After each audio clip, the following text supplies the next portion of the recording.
There's a quote by Hippocrates, who's regarded as the father of medicine, Yes. ancient Greek.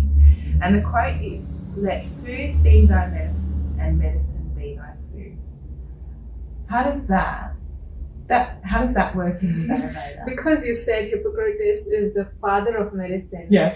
I would love to say Ayurveda is the mother of medicine. Yeah, beautiful. Yeah. And it's not to say that we can't compare is father important or mother important. Both of them are equally important. And they work in integration to help a child. So similarly, I think both the sciences should work in integration for the human life or human health. And the things, they both would agree to the good things for the child, even though they don't agree with each other, but something, if it is helping health, they would agree to those points. So similar thing is I said about food in Ayurveda. You can use food as a medicine. And you can, so for example, it is said that there is a 2-line shloka or a verse in Ayurveda which is written in the same words, like all the wordings is same, but the way you break those words, it makes a different sense. For example, it says that if you follow the diet, then medicine is not required. Okay. And if you don't follow the diet, then medicine will be of no use. Did you get that? You might have to elaborate. Yes. So if you follow the diet, what is recommended? Okay, if something is not good for you, I tell you that you don't eat this, you eat this to help you regain your health back. So that is diet. Diet is something, pathya is another word for diet given in Ayurveda. Diet is something which your practitioner will tell you after analyzing your constitution and your imbalance and tell you that you eat this or you avoid this.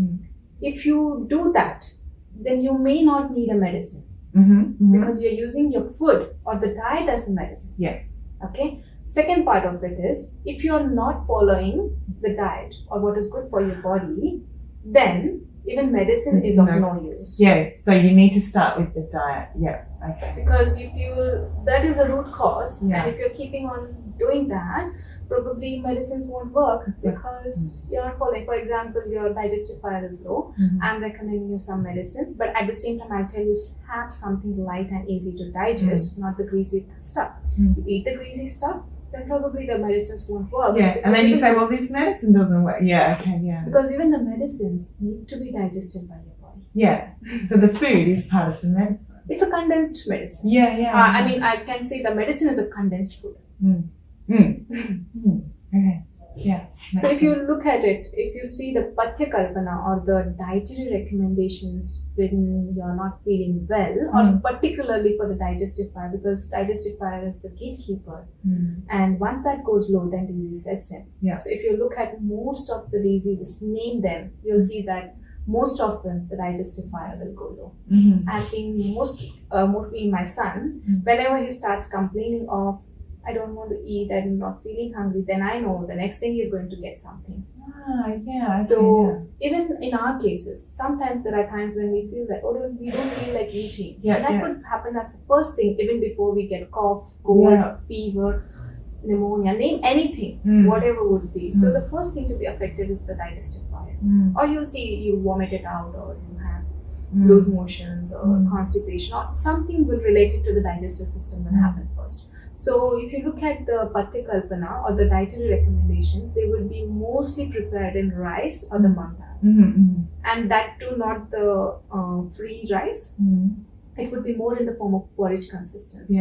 So that you drink your food. Like you don't consume morsels or dry food, but you drink your food. And it's also recommended you chew it so many times that it becomes liquid and you then drink the food. And it's easily digested. Exactly. Supportive of your... And it's also cooked with certain spices, which are also called as Deepana Pachana herbs, which means the ones which improve the digestive fire and also digest the accumulated toxins in the body. So, first line of treatment in fever, what do we do in Western medicine? Take a pill to bring the fever down. And before taking the pill, most of the times the mothers will say, have food, and then you take the medicine. But if you look at Ayurvedic perspective, it's totally opposite. It would say that don't eat anything until you feel hungry. Yeah, yeah. and yeah. keep sipping in warm water or boiled and cold water Yeah. to open up the channels. Mm. So until you feel hungry, don't eat anything. Yeah, yeah. Whereas we tend to hover and worry And when have a it's- pill, Yeah. and then that can cause other illness. Yeah. So I remember Dr. B.M. Hegde saying that there won't be a pill for every ill, but every pill can give rise to a ill. Yeah.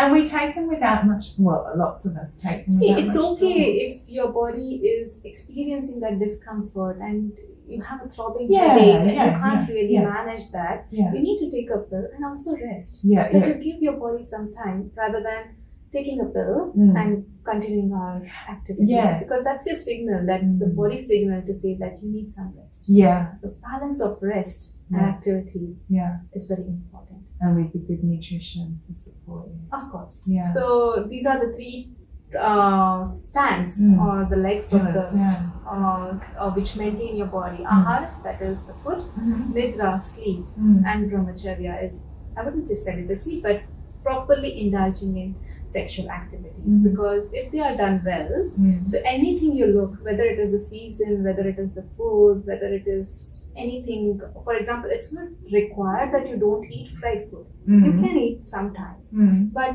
a balance is very important. Mm. You balance it with something else. And it's always said that fried food are difficult to digest, so eat them in half the amount you would eat the normal food. Yeah. Yeah. But they are so tasty. Yeah, they do. We make don't it. stop them.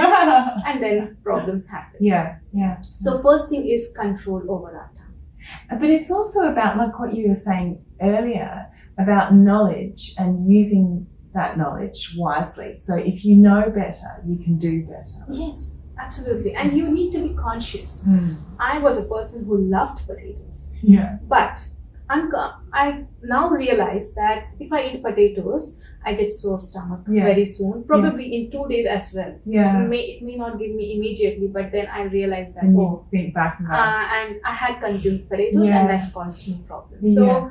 from that soreness, from that pain, I would want to stay away from them. Yeah. So some things are not assimilable or not compatible for Yeah. you. It could be different for different people. Yeah. For example, my way of eating could be compatible for me, but if you ask me to eat meat, yeah. even looking at it, I would feel, oh, Yeah. I can't. But Yeah. my way of food could be incompatible for someone else. Yeah. Yeah. So it also goes with the compatibility of a person Yeah. as to what he's used to, Mm. where is he born, Mm. what his body has been used to for a long time. Probably I give you something which you have not had for all your life. Yeah. And something suddenly I ask you to change your diet. Then Yeah. that could be a bit shock to your body. Yeah, of course. Person who has been eating all meat all his life, Yeah.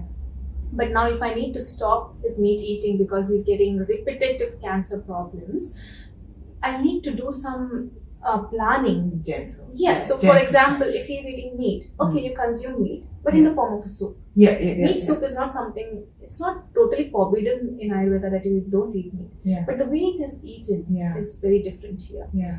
If you consume it in a raw form, it would be much more difficult to digest. So cooking with it or making it in the form of a soup, Yeah. and then eventually slowly tapering off. Yeah. But you need to support. Of course. If I tell you stop smoking, stop alcohol, Yeah. but I need to support you with some things Yeah. which will help you to deal with your stress. Yeah, of Probably you're smoking or drinking alcohol to get rid of your stress. Yeah. Yeah. But then including those things and Yeah. slowly withdrawing these things Yeah. will help better. Yeah. If you suddenly do that, body enters into the shock and probably you will come back to that with a double speed. Yeah. Yeah. Right. Okay. Excellent.